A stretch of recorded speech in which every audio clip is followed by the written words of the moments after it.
آقا تشریف فرماتے ایک چھوٹا سا بچہ ہے جو ننھے ننھے پاؤں سے چل کے مسجد نبوی میں پہنچ جاتا ہے. نام اس کا عمیر ہے. بمشکل سے بولنا سیکھا ہے اس نے. آقا کریم علیہ السلام کی خدمت میں کبھی وہ اپنے چچا جلاس بن سوید کے ساتھ جاتا ہے, کبھی وہ اکیلا بھی چلا جاتا ہے. ایک دن اس کا چاچا نہیں گیا لیکن بچہ گیا اور حضور کی بات سنی.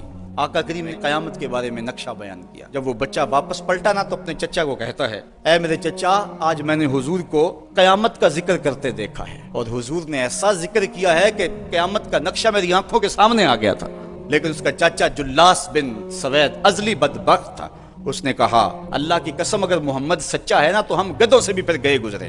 جب یہ بات کہی اس نے تو اس بچے کے پاؤں تلے سے زمین نکل گئی کہ میرا چچا کیا بول رہا ہے, یہ تو مجھے انگلی لگا کہ مسجد نبوی میں لے جایا کرتا تھا, یہ تو منافق نکلا. اس بچے نے جو لفظ کہا اب سنیے, اے میرے چچا, اللہ کی قسم میرے دل کو سب سے اچھا اگر کوئی لگتا تھا بندہ تو وہ تو تھا, آج سب سے زیادہ مجھے برا تو لگتا ہے. چچا جی, دو راستے جاتے ہیں. ایک راستہ تو یہ ہے کہ میں اللہ اور اس کے رسول سے خیانت کروں اور جو تیری بات ہے وہ رسول اللہ کو نہ بتاؤں, اور دوسرا راستہ میرے پاس یہ ہے کہ جو تو نے کہا ہے میں جا کے حضور کو بتاؤں, پھر جو ہو سو ہو. اس کے چچا جلاس بن سوید نے کہا, تو نا سمجھ سا بچہ ہے, چھوٹا سا بچہ ہے, تیری بات کس نے ماننی ہے, جا جو جی چاہتا ہے کہہ لے. وہ بچہ اٹھا اور حضور کی مجلس میں پہنچ گیا.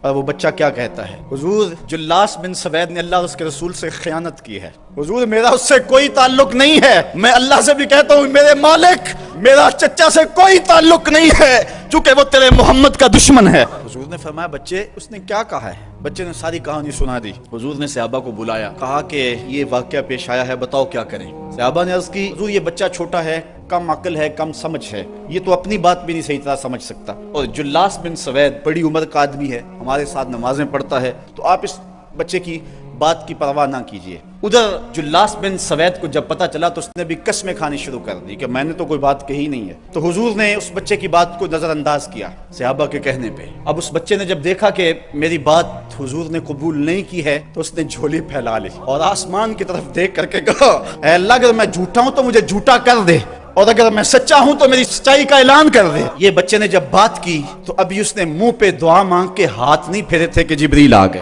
اور سورہ توبہ کی آیت نازل ہوئی, یہ قسمیں کھاتے ہیں کہ ہم نے یہ بات نہیں کی ہے. محبوب انہوں نے اسلام لانے کے بعد کلمہ کفر بولا ہے, اس نے بات کہی ہے. تو اللہ تعالیٰ کے محبوب نے اس بچے کو اپنے پاس بلایا. خوش آمدید وہ بچے جس کی 7 آسمانوں سے اوپر رب نے بھی گواہی دی ہے. حضرت عمر رضی اللہ تعالیٰ عنہ کا دور آیا, انہوں نے حضرت عمیر بن سعد انصاری رضی اللہ تعالیٰ عنہ کو حمص کا گورنر بنا دیا, اور پھر جب وہ فوت ہوئے تو حضرت عمر روئے, فرماتے کاش کہ میرے پاس عمیر جیسا کوئی دوسرا آدمی ہوتا اور میں مسلمانوں کی محافظت کے لیے اسے مقرر کرتا. اللہ نے بھری بزم کے اندر اس بچے کو جھوٹا نہیں ہونے دیا.